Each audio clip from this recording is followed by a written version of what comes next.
Welcome to My Roman Empire, the podcast where a special guest tells us about the pop culture moment that lives in their mind rent-free, i.e. their Roman Empire. We are your awkward prods, your Roman emperors. I'm Linus Karp. And I am still Joseph Martin. And today's guest is a former child star, Now washed up. adult star. Now Adult star. No, not like that. and now former Cockney and Oliver, now washed up porn star. Sorry, In their own words. But also an actor. What an intro. Oh, wait, there's more. An Sorry. actor, writer, TikTok performer whose career includes playing Gavroche at the O2 for the 25-year concert performance of Les Mis, Yeah. creating their own solo show, My Sons Are Queer, But What Can You Do? Yes. Which, after a ridiculous Edinburgh Fringe run, transferred to the West End, toured the UK, and even went to New York City. Oh yeah, Eventually. for a week. It's a lovely week. They recently played the iconic role of the MC in Cabaret. Oh yes. I would say one of my top 5 MCs, actually. For God's On the sake. West End. Please finish this intro. We're never going to make it. And is currently creating the new musical, Bank of Dave, the musical. Which you couldn't remember. We said before this started, how's How's Dave? Dave? Joseph says, how's Dave going? Linus goes, Dave. No, Well, he this said, could go how's really Dave well. going? It's the He only thing said, I've got to how's plug. Dave? And then I was like, who's Obviously. Dave? Oh, please just say who the guest is. Anyway, the person who's been interrupting me throughout this intro, and please welcome to the podcast, Rob Madge. You're right. Hello. Now, before we go any further, I just need to clear something up. After I said I'm still Joseph Martin, I leant back in the seat and the seat made a noise that on audio is going to sound like a fart, and I just want it on the record Oh, that why it does was it not smell in me. the studio, Shut Joseph? the The fuck lady does up. protest too Yeah. I much. just wanted to be perfectly clear. I'm not going to be able to recreate it now, but it did do it. No, it gets rid of Sure. them psyllium husks. What are they called? The Oh, husk yeah. things. Is that how you pronounce it? I don't Psyllium. know. PSY Yeah, I Lilium. see them on those. All the time. What I is was looking at fiber supplements the other day, and it's all psyllium husks. We're on the Friend of Dorothy ones. It's We're a not gay sponsored. thing, Lena. It's I wouldn't Cover know. your ears. Yeah. As a committed top, you'd have no idea. Yeah. Glenn. Hi. You're right. You're right, babe. Thanks for doing this. How are you? I'm cracking. All the better for seeing you, lovely boys. Would you tell us for the listeners at home and in their cars what's Yeah. written on your cap, please? No, fine, yes, of course. Why the lady doth protest too She much. does. Wine slut, it says. Now, I got this in New York City because there's a lovely little hat shop in Chelsea Market where they sell fun caps. And I had, a couple of years ago, I bought a Jennifer Coolidge, These Gays Are Trying to Murder Me cap. Great. And then I put it in the wash like an idiot and it just completely faded. Oh, So then I no. went back hoping that they'd have another Jennifer Coolidge, but they didn't. But they did have Wine Slut. Is that where we saw you for lunch? Yes. That was so nice. Wasn't Yeah, that a it was nice in that little day? area. That was a lovely little day, yeah. Yeah, we were in New York at the same time by accident. Yeah, And we by both mistake. travelled wearing t-shirts designed by Linus's sister. Yeah, that was so embarrassing for Yeah. me. I wouldn't be seen dead in that shirt. No, I love the shirt. It's just like, you probably thought, well, I am your number one fan, but you know. obviously. Well, you're her number one fan. Yeah, so- shout out- She's shout out amazing. Amanda Shout out Yingwin. Amanda. Yeah. It's a beautiful shirt. I wear She it all does the time. lovely crochet now. In She fact, is. actually, she's written a book and it's being released in English. By the time this comes out, I It think will the, be the out, book will probably most be likely. out. Go and buy what's the it called book. in Yeah, English? it's Is called... it called Chunky Knit or something? Yes. I don't know. We'll link to it in the show Chunky notes. knit. It's because It's very good. My drag name. Yeah, I think it's chunky crochet.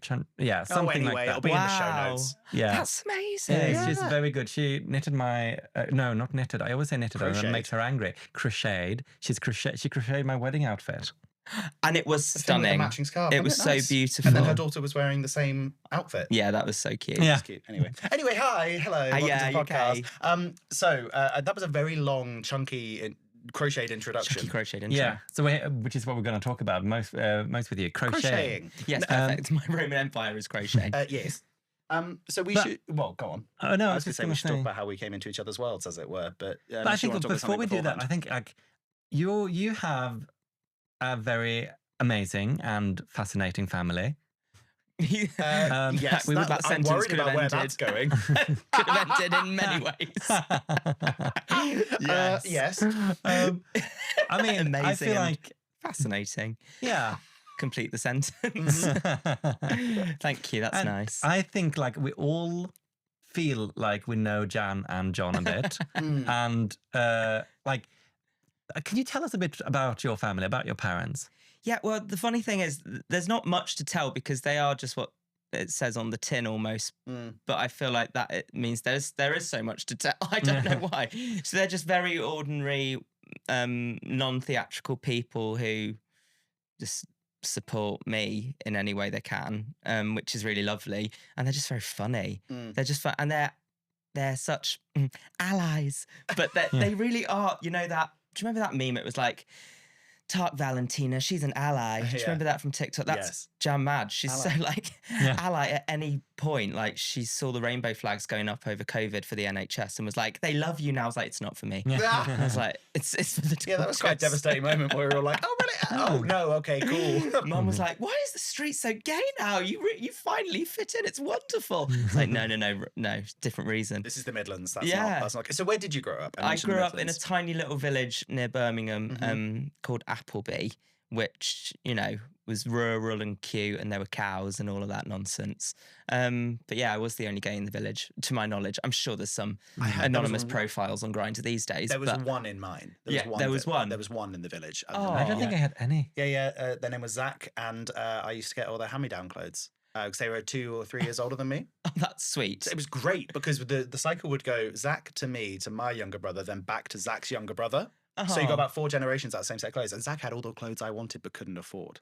But like top man stuff. Yeah. That is nice because like shout out Zach. I believe they make handbags now. They're a designer of some sort. Go on, today's sponsor, Zach's handbags. Yes, please. Come on. Why aren't you getting any hand-me-down handbags? Yeah, I know. Tell me about it. We'll have to reconnect. Were they still happy on like the 4th like set of clothes though? What, were the clothes happy? I mean, were the people who were having them happy? Because I remember getting like... Mate, we were all poor. We were grateful for whatever we had. Well, obviously the parents of it as a child, you're not necessarily like... Because I remember getting like hand-me-downs from Shock a Girl, and I was like... I was wearing like girly football shorts, which I probably would have loved today. Yeah, now... But I remember then, because like, I'm not a girl and I don't like football, whereas now... I'm at least one of those things. You love girly football shorts. You did used to support Chelsea. Oh yeah, but that's back in the day. We cannot dig into my dark sins. We're getting off track. So growing up in Appleby with your, as you say, non-theatrical parents, I would argue they are quite theatrical. I feel like you forced them. Like, well, I did. But so where does that come from then? Like, where did the theatre love come from? And obviously they were so grateful to enable you. I don't know.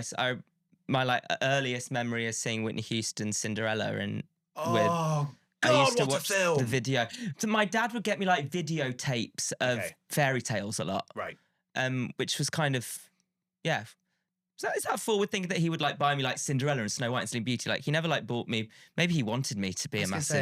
He's asked you to be a massive poster, But I just we used to watch those and then reenact them.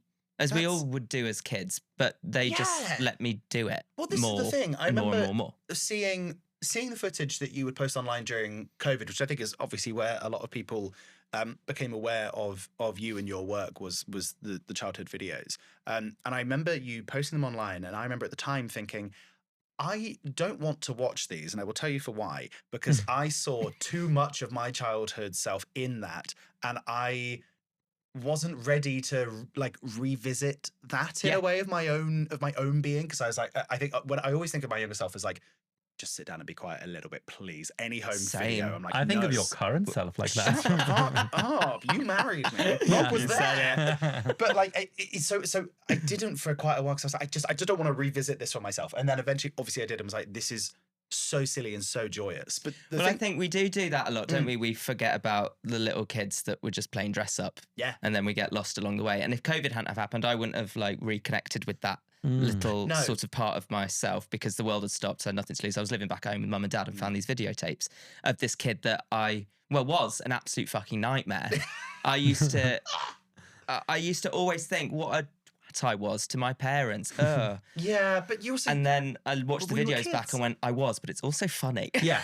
You're so sweet and so funny. But like, and also you're ordering them about in such a hilarious way. But they're also enabling that and encouraging that behaviour. Yeah, like, my parents did exactly the same thing. Dictatorial. I remember saying to my dad one day, I'm going out to the front garden to play on the swing. Can you come outside and film me? Yeah. And then him coming out with the camera and me being like, oh, hello. You just caught me didn't know you were here. It's like, to what end? To what end? We never had a film camera. What? No. I mean, we were poor. Thank It's God, so it's my yeah, show. Yeah, I know. 'Cause I was Can like, you my imagine if God. Venus Carp had a camcorder? Yeah, but it would be I like would the have capitalised so hard It would on be the that. Scandi drama equivalent of your home yeah. video. So it'll be really like dark and grey and It lost in the would. woods. I'd sit and cry in the snow. Yeah, you'd have done like open air theatre productions, I feel. I would have been in the woods and I was in this awful little grotty house. Oh, Are your, I mean, your parents still in that house? yeah, Well, sorry. there you go.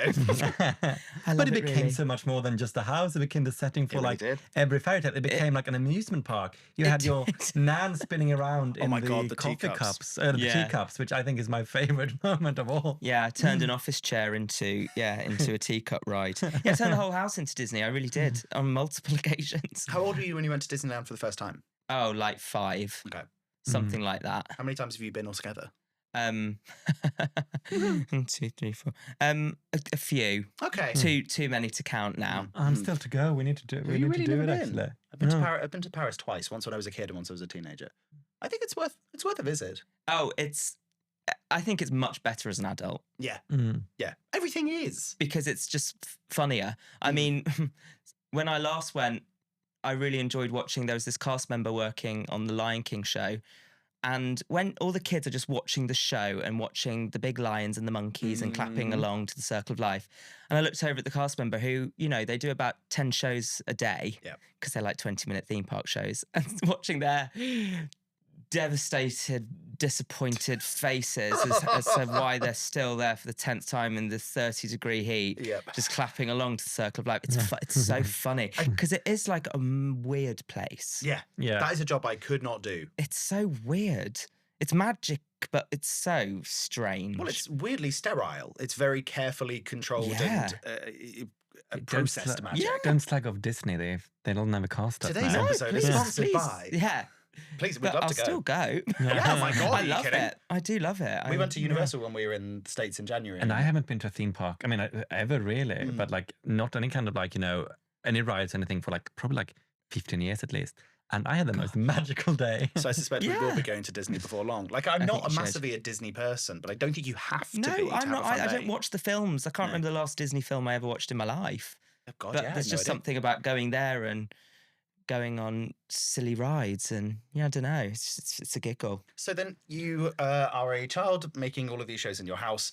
How do we move to being a child star on the West End? The Lindsay Lohan of the UK, many would say. Can you believe? Yeah. Sure, why At not? what point?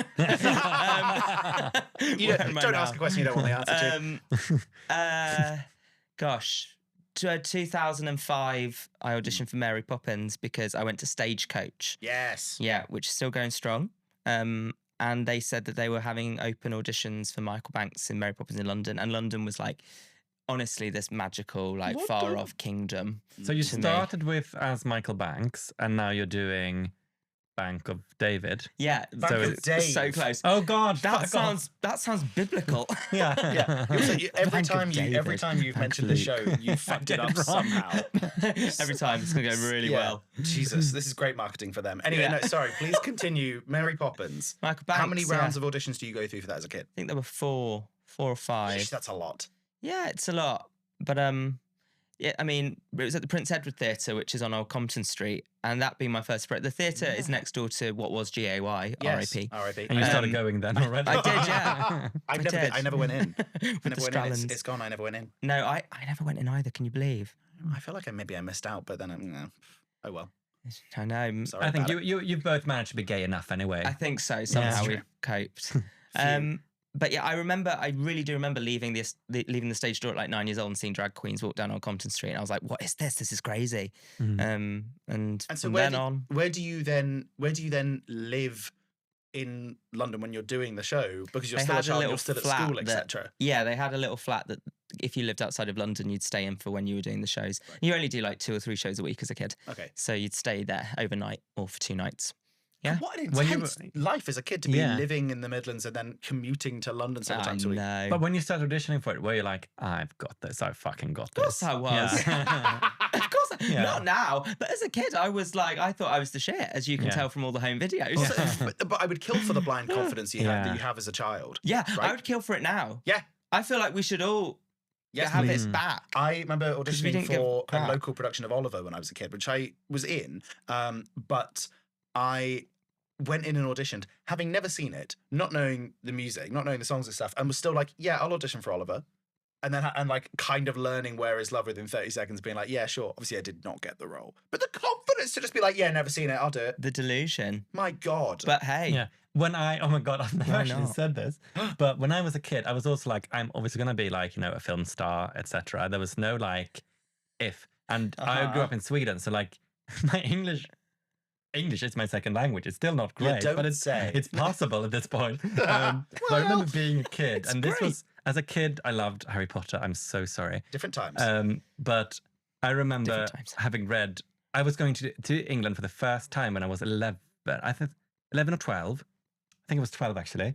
And I'd read this, like in the news, there'd been this thing that Daniel Radcliffe had considered to maybe not stay on as Harry Potter after this was after the third one, I think. yeah. And in my head, I was like, you're like, it is my time. it's not if, like, I'm going to, on my first trip to London, I'm going to be discovered and they're going to put me as Harry Potter. No way! And I was so convinced that I was would going see to it. happen. Where were you planning to be discovered? I thought that I was like, it will just happen because that is faith. That's God's will. Sure. Like, I will walk down the street and be spotted. Alternatively, like, I'll see like a notice that's like, oh, open auditions for Harry Potter, and I'll join there. And they'll be like, You here's just this see It'll just be there. A4 piece Yeah. of paper Yeah. on a It's just tree like or something like tiny, that. That's where prepubescent Swedish child barely speaks English. Let's cast him. you get out of the plane. Excuse me, where are the Harry Potter auditions, please? You'd have to say it in a very heavy Swedish accent. Oh yeah. Why have you never done this as a show? You're Harry Potter. Yeah. I feel like Harry Potter a lot now's right a now. really Yeah. good time to mount a Harry Potter related That show. IP is just like, Ah, Yeah. shit hot right now. yeah. It is, yeah, apparently. I was going to say, as a kid, I remember, because again, the blind delusion of like, I'm going to be an actor, right? That I, would often call up Stars in Their Eyes kids and ask for application forms through the post with no intention of being anyone. I was like, I I have know no you did idea what that. I'm going to do. Like, I was like, I'm going to go on and be James Taylor because mum likes James Taylor. What the fuck? But then I also would Google, in the early days of Google, like children's acting agencies in London. Yeah. But I never called any of them because the number started with 'Cause you 02. weren't allowed. Because I wasn't allowed. No, because I didn't know. I'd never seen a phone number that wasn't 01. Yeah. And London is 02. And I was like, well, if I call 020 numbers, that's going to cost extra, and I'm going to get in trouble with mum and dad for calling on the phone. Obviously, it was not going to, but I never called them. But your Maybe- modelling money would have paid for it. yeah, Yeah. sure. Out on. Yeah. I could have been Charles, I'll let you. Oh, We could have been in shows together. we'd have hated each other, Yeah, we wouldn't actually, we? we would have detested each Like other. We would have been constantly trying to divas. one up. Definitely. In So every way, many shape, people or say form. to me, God, we'd have been great friends as kids because I was always doing the same. I was like, no, we wouldn't. No. We would have No. been we would have been competitors. Yes, I would have made it my mission in life to see you destroyed. Yeah, if I knew what Johnny at number 5 was putting on Oh. musicals on the weekend, I'd have Death. been furious. Maybe there's a sitcom in that. The competing, Yeah. the rivalry We of, called of it, the we called living it, room we called it. shows. There we go. Don't It's steal ours, you that can't have idea. it. So speaking of, so we didn't meet when we were children. But No. Well, we basically were. Yeah. 6 years ago, We're COVID, so we were all young. children. Fuck, 6 years ago. Yeah. oh yeah, how did we meet? Was it 2020? 2020 or 2021? 2021. 20, You did 21. Oh, was it? 2021. Okay. 5 years, half a decade we've known each other. There was a viral video that circulated the internet called the Handforth Parish Council, It was. which I feel like people have forgotten about, because we were talking about Never this the forget other day Jackie with somebody, Weaver. weren't we? Yes, it was when we were back at my old secondary school. Yes, that was Yes. it. And she couldn't remember it. But then once we started to jog the memories, if we were to say, you have no authority here, Jackie Weaver, hopefully that rings a bell. Yeah. Read the standing orders. Read them and understand them. Read them and understand them. Yeah, this viral video of a genuine parish council meeting that went astray. Astray, Yeah. awry. Julie's iPad. Julie's iPad. Julie's iPad. Oh. Yeah, and so you, Orc Productions, Yes. did a Zoom play Recreation. recreation Yes, we did. and cast me in the riveting role of, what was he called? Alan? I want Alan. to say, was it Alan? Sure. I don't think Let's that's say so. Alan. But he was the first person to appear in the call who appeared, turned around, and then disappeared. And then disappeared. Disappeared. And then that was it until Act 2. And then you were someone else in Act 2. And I'm sorry, Act 2 was a far more boring act. It was a boring act because it's just the bit that It's just wasn't. council business. Yeah, they had already Yeah. had the arguments, and Jackie I don't Weaver think. had I think kicked it's, all I the don't think villains we were out. planning to do Act 2 originally, and then I think so many people sort of put Yeah. their names in the hat that I was like, oh fuck. Yeah, that tweet don't went wanna- crazy, didn't it? It did. Everybody was like, I was like, I don't want to turn people down. Yeah. And also, it was fun. Yeah, it was so fun. And then we got you involved in a fundraiser that we were doing at Two Brewers. for Stonewall. Yes, Yes, it's called Stonewall. It Thriller was after Wounds. there'd been like a hate crime at Yeah, They'd been Two happening Brewers, outside yeah. Two Brewers, hadn't yeah, they? Yeah. that was it. And you came along and did a potted version of My Son's a Queer. Yeah, I did like the 10-minute version. I think that's one Which of the first just, times I like, met Waishi as well. It slapped. Yeah, it Yeah, it really still did. works, and it's still doesn't like, it? I don't know why it I was like, bothered doing it for an yeah, hour. It's like you could have just done a 10-minute version. Like, No. open that show. You'd be like, start at 7, be home at 7:30. But still with a full set Yeah. from the West End production. Just touching none of it. Full price tickets, Yeah. 10-minute show. Of course. Yeah, and then what else? And then we did Willy Wonka. We did Wonka, yes. Yeah. And then we were in New York together at the same time. And we've Other done sorts lots of I nonsense. feel I like feel we've we've done done- lots of things We've at this definitely done point. other nonsense. And obviously Mother Teresa. You bought Mother Teresa. Oh my God, Mother Teresa. How could you forget? There I was- would never Mother forget. Teresa. there was a bit you should explain. You should explain. So- Yes. Please. In our show, Diana the Untold Untrue Story, it was ahead of last year when we were taking it internationally. We used to have this bit where, obviously, Captain Sir Tamor, rest in peace, came down from heaven to beat up Camilla. Obviously. But we thought that maybe, like, the audiences in, Bangkok. Bangkok Australia. and Australia and Canada wouldn't necessarily be as familiar with Captain Sir Tom as they should be. But we're trying to change that. That's what we're bringing up on this podcast every week. Yeah, every week. And his daughter is our guest next week. Oh, no. Now that would be Shout canon. out Hannah imagine? Moore. Their like sauna spa pool thing. Yeah. That would be my Roman Empire that they tried to build without planning permission and pay for from the charity money. More on is that next so week. Yes, please. fascinating, yeah. Anyway, Oh my God. we replaced Captain Tom. Anyway, we're not going to talk more about Captain Sir Tom because we thought, well, they might not know him. So we're going to replace that bit and rewrite it a bit and have Mother Teresa instead. Yes. 'Cause obviously, Mother Teresa and Diana were kind of like, friends. Yeah, acquaintances. Yeah, like Colleagues. she hung out at some of the hospices Mother Teresa started and so on. Yes. They Hung out. hung out. I'm sure they're hanging out Mother together in Teresa heaven hung now. out at the hospices. What a sentence that just came Diana out. was She's at the like- back in the smoking area. Hospice and chill. What's happening? What? Oh, I'm With way Mrs. too Mother sober for this Teresa. discussion. We then got Rob to voice Mother Teresa. Yeah, Which you I think thought, was- I know who I need. Who's the perfect casting for Mother Teresa? Which I think was done on your iPhone from memory. Yeah, it was. It was done on a There was a voice couple note. of voice notes. You sent them across and they're in the show. That was your idea. You make me sound lazy now. No, you no, said no. do it. We were like, as we a can do voice it. note. The whole show's on PowerPoint, babe. Do it on a voice note. Don't pay. We're charging too much money for you to say how low But budget it this did is. mean that after we announced it, there was this incredible moment where I think because it was covered in like Variety and Playbill and a bunch of other places, and there was an amazing moment that if you Googled Rob Madge, it also came up with related searches. Mother Teresa. Well, the amount of people that congratulated me on On a voice going on that said, "Oh my gosh, you're gonna love Bangkok. You're gonna have the best time." They were like, "You've really gone international. You've reached a whole new audience. So many people. That's like, hysterical. congrats, babe. This is so exciting. Don't know if I'm gonna make it out there, but I'll really try my hardest."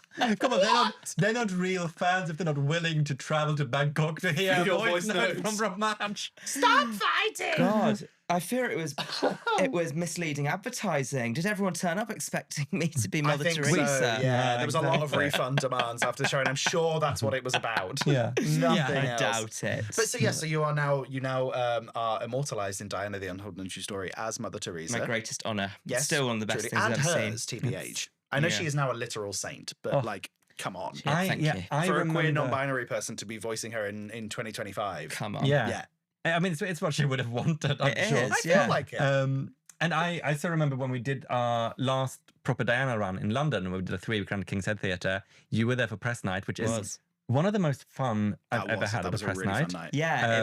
And You get us a lovely vox started pop the afterwards. standing ovation. I just remember you on the front, like straight up, and I was like, "This feels like but see, magic." but I'm competitive like that. Not because I was like, someone else will. I want to be the first. Yes. Yes. Because I just knew they'd jump to their feet, which of course they did and always do. You did a lovely vox pop, and it opens our vox pop trailer. Actually, I as know, I'm you- honoured. Yeah, I meant that's every word. You often have to do vox pops, and you really have to try and find something. Yeah. We have a friend who we asked not to with do a that one. Vox Pop after Diana the first time round.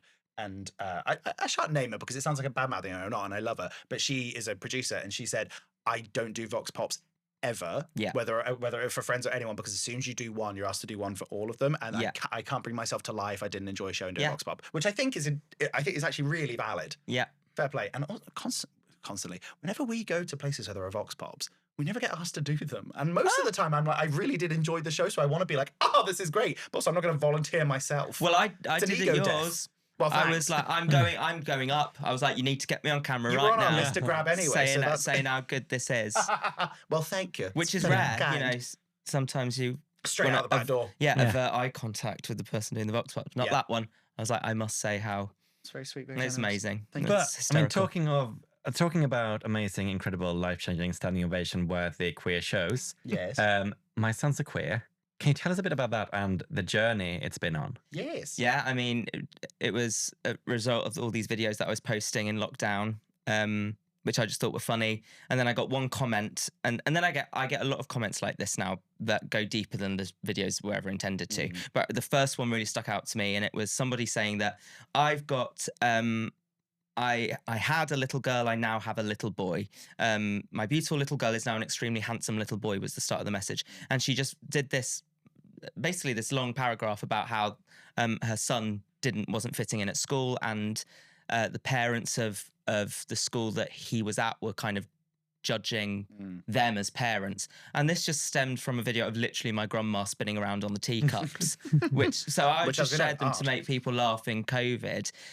But then they all started trickling in, people commenting on how lucky I was. And I still take kind of issue with it because it's a double-edged sword to be considered fortuitous, to be like loved unconditionally by your family. Yes. But it's true. Like, that's the sad fact of the matter. I am lucky, but I wish I wasn't referred to as such, because why should we be considered why should love from your family or parents be considered, winning the lottery? It's an odd thing.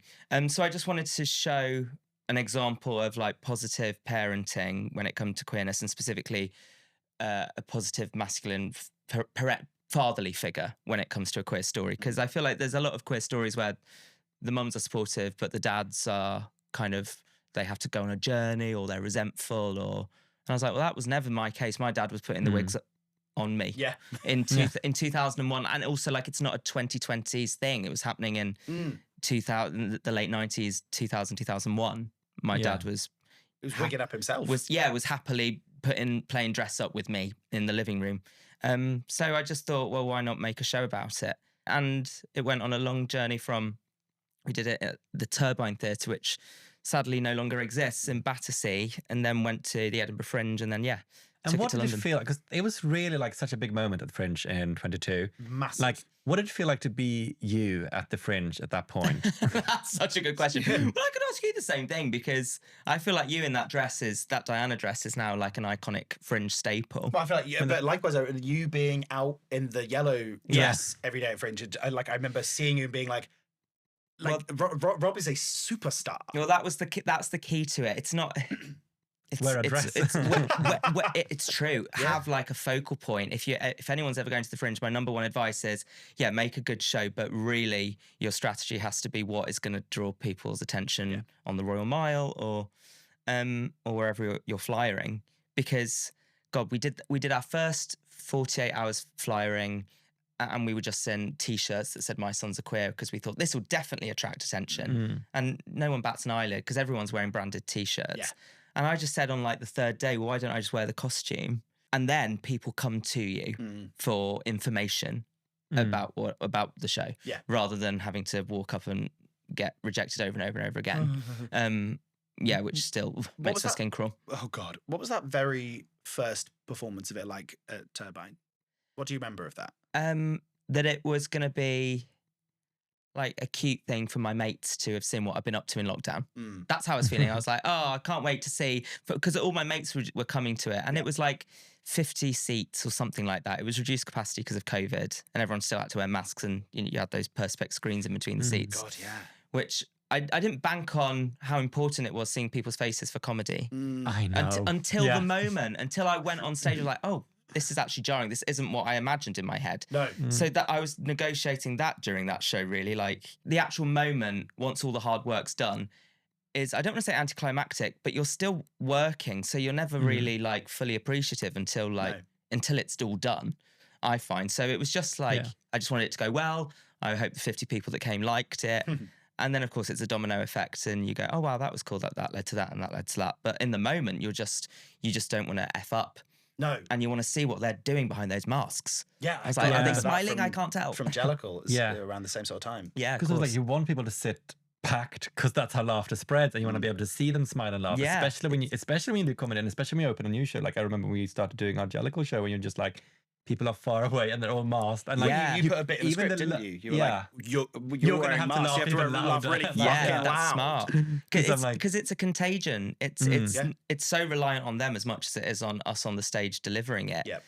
They need permission from one another that they're allowed to let go. And when you're trapped behind screens and stuff, it was difficult. Yeah. So at what point did you twig like, shit, there's something bigger to this than what I thought? I think when we did the Fringe, when like people would come, I'd be like, "Why are you here?" You know what it's like with the people that have seen your show. Yeah, we had Madge come to see our work. Yeah, I did at the Fringe. Yeah. Well, when it just started getting word of mouth started spreading, and then and then people would come and they'd say nice things. I don't know. It's so weird. I can't think of like a specific moment where I was like, this is the moment. Just because I'm a nervous wreck anyway, so every day I'm just waking up going, can I sing today? Yes. Phew, there's people there, but can I actually hit the notes? That's all I ever worry about. Yeah, it's always hindsight for me. I go, yeah, that was epic. Yeah. That was cool. But you don't think about that in the moment a lot of the time. Not that we've had. It's just especially so at Fringe, you're too busy. You're too busy. Fuck, I've got 30 you're more shows left. Sleep deprived. You're seeing everybody else's shows as well. You're there for everyone as much as your own show. So it's an overstimulating and I think thing. your show is also it's so beautiful, it's so wonderful, and it's also so emotional. And like you make the entire auditorium cry, which must be like a very special feeling as well. But also having, when we performed together at the Playbill boat, when they had the big cruise ship. Oh yes, we spent the day on a cruise ship. We did. And I remember like all these Americans coming up to you after the show, and everyone was like, gushing, saying how amazing the show was, but they were also like, so many of them sharing either their own or traumas from someone they knew, where they're like, oh, my child or my cousin is queer and they experienced this and this. Yeah. And that must be so draining in a way to like, obviously it's so beautiful that people feel like they can share these things and that the show has moved them in that way. But like we were with you for like just like a few hours after that, and there were so many people just during that time that came up to you. How do you cope with that? It can be sort of a lot to take on, but all you have to remember is they just want to express what it meant to them. And if I were to try and be a therapist, that's when it's murky territory. Yes. So all I can do is listen and say thank you. And I do really appreciate it every time, because I just think that it's like we were saying about all the kids that we once were that we like have suppressed and move on from, those kids that just wanted to play dress up. There's all these bottled up feelings that when someone tells me like what it meant to them, it's like a tiny little pocket of them like lifting the lid just for a second. And that's really sweet for them to have like felt brave enough to share that with me is like a genuine privilege. But yeah, I would never try and pretend I'm going to solve anyone's problems. That's when it gets difficult when they say, what would you say to... You've already left, quote unquote, you've left everything on the stage. Like you've given a performance, you're tired. And then to deal with that immediately afterwards. I do have to sort of like make peace with the fact that like all I have to say on the matter has been covered in that hour. Yeah. Like that was, that is my perspective. Those are my words. And I don't have much more to give. No. But hopefully something was taken from that can be applied to their life or whatever. But yeah, no, it was special. But what was it like taking it to New York? Oh, like the longest journey from start. Oh God. Well, it was just kind of crazy. You know what those audiences are like in comparison. And it's true what you said, like on that ship, it is often the Americans that would be more sort of gushy about it because I don't know, I guess Brits are less susceptible to sentimentality or emotion in Yes, general. same. I don't know. Full stop. I'm generalising. But I also think it's they're less shy. I feel like That's they are. it, yeah. I think the Brits are just as moved because it's That's no way it. you can see your show and not be moved. And I'm so glad that like we've seen it. Move Like, down, you're stealing out the door. I've been able to bring my parents to see it. But I do think Brits. I feel like it's very rare that I would go up to a performer if I didn't know them, even if I really loved the show, and say Yes, something. Whereas I say feel like something. Americans don't hesitate to start a conversation. That's true. You're right. And there's a whole different atmosphere there in terms of, it feels like New York, in Times Square at least, that sort of pocket, it is Broadway. And you'll go to a restaurant, it's not necessarily a theatre restaurant, you're going to Five Guys and someone will say to you, what show are you going to see tomorrow? Like Yeah. it's just expected that you're there to see a show, which we don't really have in London. You wouldn't go into a pub and the that's bartender so would true. go, are you seeing a show today? Yeah. Whereas in New York, they really do. It's part of their culture, Yeah. which was lovely. So to do a show that sort of celebrates theatre in a place where theatre is obviously beloved felt really great. And as a result, the audiences were just crazy and amazing. And it was just a really lovely thing to be able to say we've done and we've sort of achieved that. And we saw you. This is before the show actually went to New York, but we saw you perform on Times Square during yeah. Pride. Yeah, I was Which was hosting a Pride insane. event, which was it was silly. Like I stood there It being was like so like fun. someone we know is the center of attention on Times Square right now. I I mean- don't know. I don't think it gets more iconic than that. I mean, I felt sorry for all the people that I had to sort of interview who were probably like, who the hell is this? They all had a lovely time. yeah. What are you talking They should be about? so honoured. But it was, that was crazy. But that was another thing where I was just like not remotely excited at the time. I was just terrified and just had to sort of pretend that it wasn't happening. And then I was on the plane home going, that was cool. Yeah. You did I so well. just can't really be well. present. did It's so really well. bad. Maybe I should work on it. But No, but I don't it's think just because it's work. Yeah. Right? Like It without is, sounding yeah. too much like a wanker, those things are our work. They are our jobs. And you are in work mode when you're doing Yeah. them. And I think if you were spending the whole time going, this is so cool, you're not going to do the job properly. And Yeah. you're never seeing the show in the same. Like I remember, like we were saying, like when Diana was taking off at the Fringe, occasionally someone would be like, "Everyone's talking about this show," and I was like, "I don't hear that." Or like, obviously, I talk about the show a lot, but like, it's not like I hear the conversations people are having. Like, I am just working and obviously loving that the show is going down well. Yeah. But I'm not really aware of what's happening beyond my work. Yeah. I mean, it was just drilled into me as like you're only as good as your last job, which is like a sad mentality to have. But it's true, really. I mean, you just got to keep thinking about what's next, really. And And what is next? We are going to have to dive into your Roman Empire. And what has but- just finished recently as well. Well- We've got so much to talk about. I know. Yeah. Okay, well, just go to sorry. Rob was in Cabaret and they were very, very good. Oh, yeah, thank you. that There was you go. fantastic, Done. and what an iconic role and show. Thank you. We don't have time to say anything else. Good. Move on. It's over.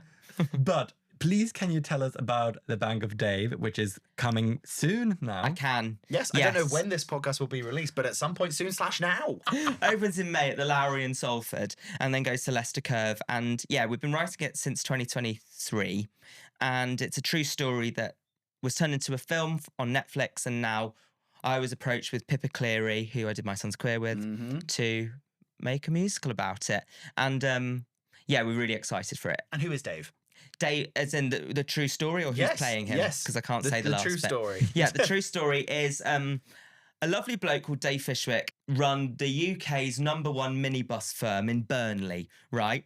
And his Great. local high street during the recession, during like 2008, all his like local businesses started to close down, and he would give his mates loans so that they could keep their after school gym class running Sure. and things like that, like tiny little things. He would give a loan to his mate who had a flower shop and she was really struggling, so he'd give her a bit of money because he was a self-made millionaire, came from absolutely nothing, was a labourer, worked on a building site. And then someone said, you should maybe set up a bank. And he's like, yeah, sure, why not? Like, it's hard.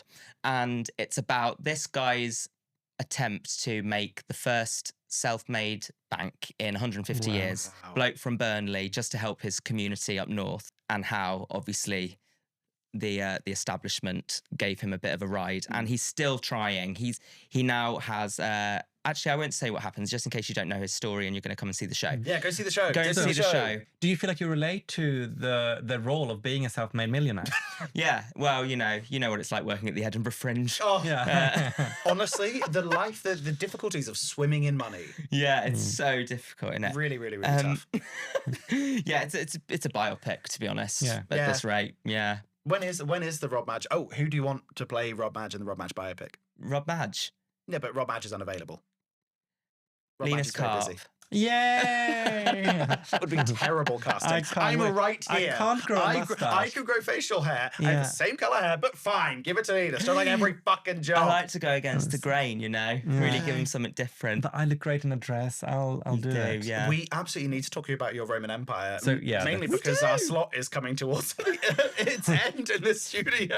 Are we so lovely sorry. natter? That's my fault. So, Rob Matt, can you please say your name and say what your Roman Empire is? Hello, I'm Rob Madge, and my Roman Empire is the works of the greatest television show ever made, Desperate Housewives. Thank you. You're so welcome. It was bound to be covered at some point. I thought I've got to get in there. Yeah, well done first. for getting in there. Thank well done for you. getting in there. Shocker. I've never seen it.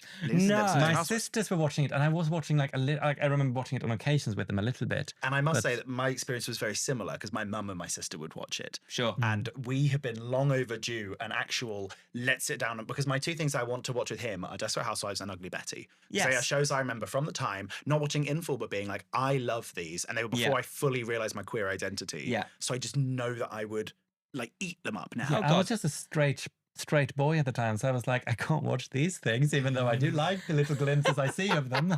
The little glimpses. I don't think it would have been a shock if you said you like Desperate Housewives at that No. age. So why? Why have you chosen this? What does Desperate Housewives mean to you? Well, it was very seminal for me growing up as well. I used to watch. I was boarding at Sylvia Young Theatre School, so I was staying with a family. Again, it was if you didn't live in London, you boarded with a family, and the mother of the house was obsessed with Desperate Housewives, and she put it on, and we'd all gather around and watch Gabrielle Solis sleep with her underage gardener, and it was scandalous. And he was so attractive, but he was meant to be 16. He obviously wasn't. He was like 25. I have a fact about that in a few minutes. Yes. Oh, go on. No, I need Oh, it okay. now. Yes. So I wrote this down because I love this so much. So Eva Longoria was 27 playing 40. And as you mentioned, her character is having an affair with the gardener, played by Jesse Metcalfe, who was 25 playing 16. Was I he hit meant the to nail be on the head. 16? 25. Yeah, Yeah, he's meant to he be was 25 16. playing 16. She was 27 playing 40.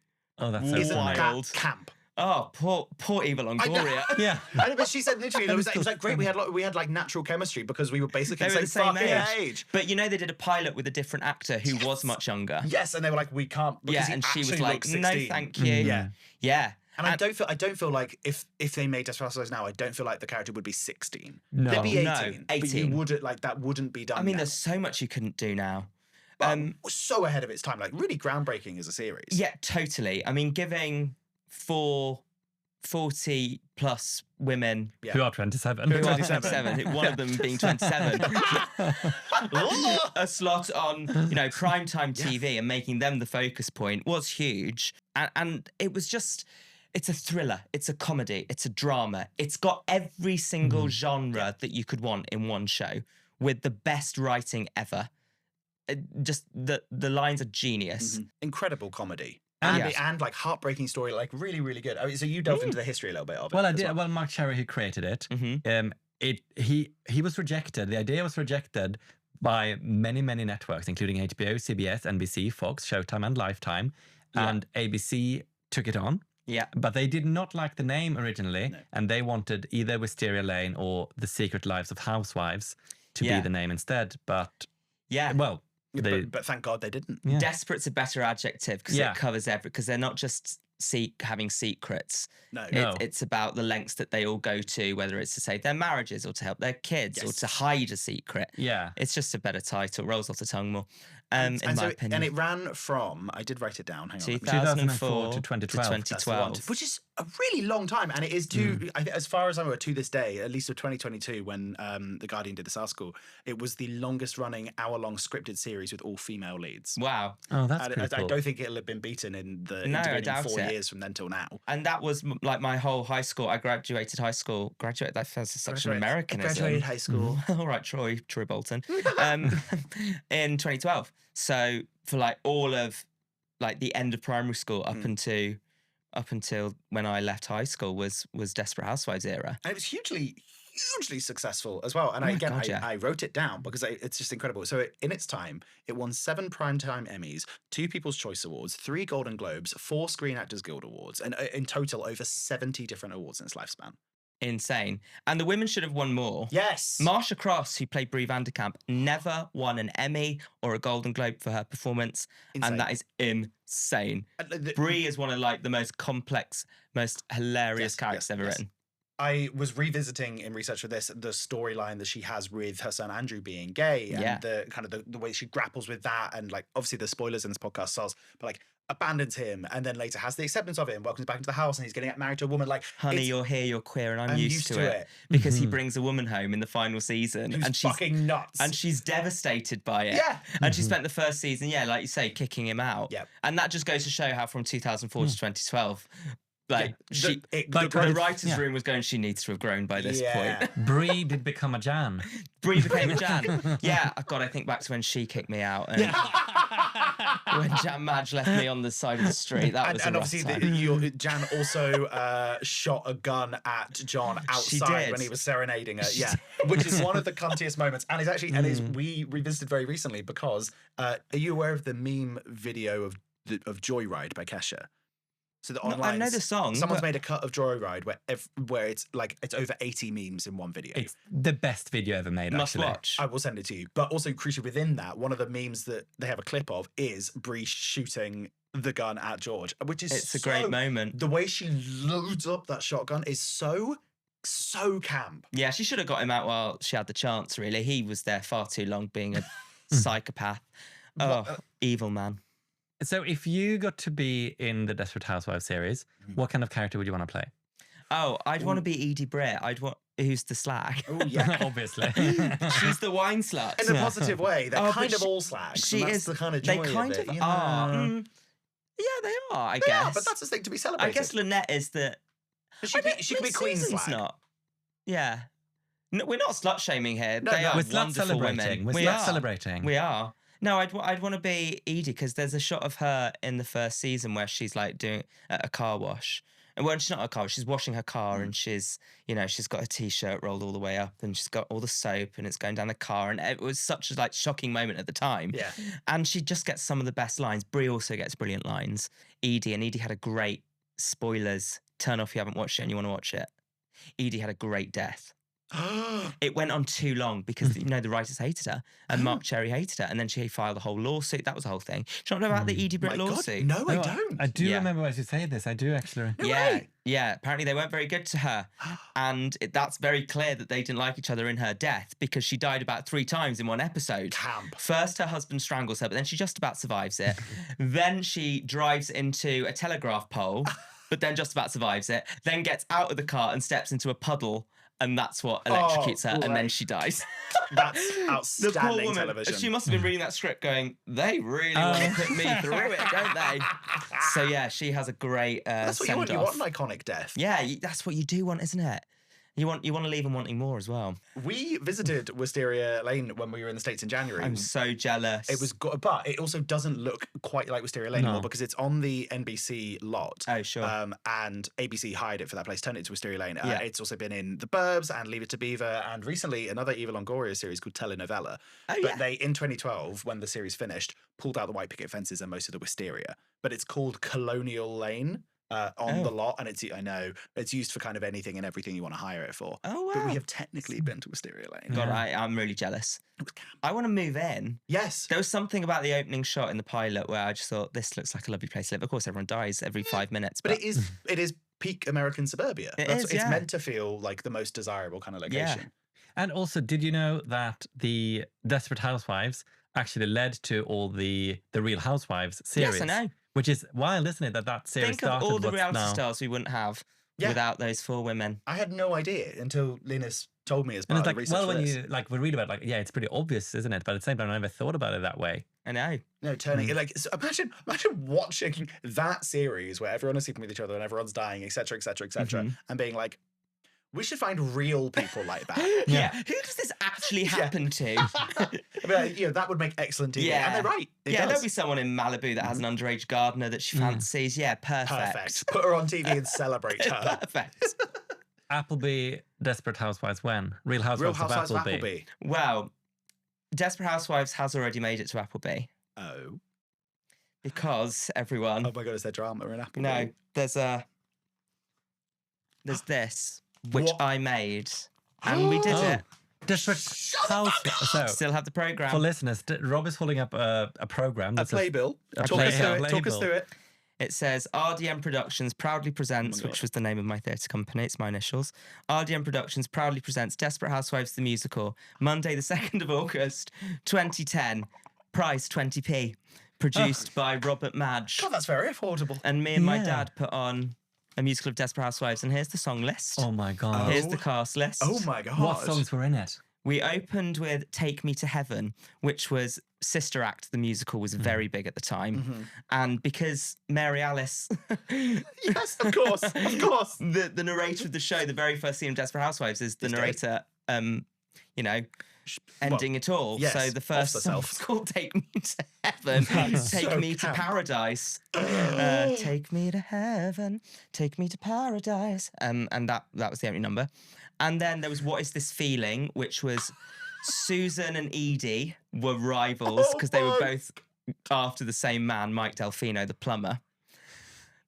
Susan then sang Positive from Legally Blonde because she wanted to get rid of Edie. And then I think there were some originals in here. I was going to say, this isn't just a jukebox of other 'Cause musicals. I don't know a song called Detective Lynette. So I'm not sure what that one was. I think it was probably me prancing around to the Pink Panther or something. Because I do remember Lynette was like on the case as to why Mary Alice killed herself. would be. So Lynette got a magnifying glass out. Gabrielle sang All That Jazz. Oh my God. And I remember the final lyrics being, I know I'm a wife, but oh, I love my life and all that jazz, which was Perfect. when she decided to shag the gardener. She's a lyricist. There's a lot of Legally Blonde in here. Lynette sang Hard Knock Life because she did have it rough. did. She had those awful delinquent children. Yes. And we really took a different take here. We then went on to Bleeding Love. Oh. Which was, Oh, God. I can't remember who sang Bleeding Love. Oh, I think Susan. Yeah, Susan found out that Mike had a criminal past. Okay. And she'd put all her eggs in his basket and sang Bleeding Love. Here's another original, The Mystery of Deirdre and the Baby. Not sure what that one is. And the finale was Desperate Housewives in brackets, Dream Girls. We're your housewives. Oh, boy. flawless. We'll make And you happy. who did you perform this Oh, my with? God. Dad. Dad, But obviously. was it just the two of you? Yes, and here's the cast list. Dad was Edie. Edie Slutface Brit was what we called her. John Madge. Dad was Edie Lynette. Orson Hodge. We didn't have Rex. We Okay. had Bree's second husband. Oh, very good. Dad was Carlos. Dad was Mike Delfino. Dad was the husbands mostly. John can really play against type. Good for yeah, him. safe It's for the Lynette. I Scarlett was like, not Johansson interested in of Lynette. Appleby. Yeah, he is. Oh, Dad played the gardener as well. Interesting. God. And I played Susan, Bree, Gabrielle, etc., etc. Had John seen Desperate Housewives? Of course he bloody Okay, hadn't. but, yeah, of course. And it was performed to my mum and my mum alone. So you there's a made word 20p search as from well. it? Oh, words. I Can made we- 20p. Can we please stage this?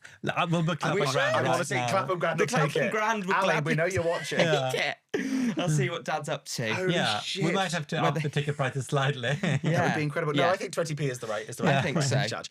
Were you aware they made a PC game of Desperate Housewives? Yes, I bloody am, but I never had it. We had it, but I was not allowed to play it. I because wasn't too ever young. allowed to have it. It was they were like, you can consume it, But once you actively get involved, that's Bad. too far. I watched a playthrough of it on YouTube earlier today because I remember my sister and my mum playing it, and it's basically The Sims but with storyline. Yeah. And you can go and you can go to other ladies' houses and you can trample their flower beds. You can sneak into their houses when they're asleep and steal their stuff. You can seduce their husbands. There's a storyline where your character convinces her son. Well, she either convinces or doesn't convince, but you can tell your son, who is at high school, to continue sleeping with his teacher for good grades. Yeah, It is as we all did. high cap. Know what I'm doing tonight? Yeah. Yeah. It's about time, really. I really must play it. I honestly, I've been looking for ROMs and stuff of it online. So when I find it, I'll send you the Please link. and we do. Send can- it my way in a jiffy bag. Oh my god, camp. Let's all play.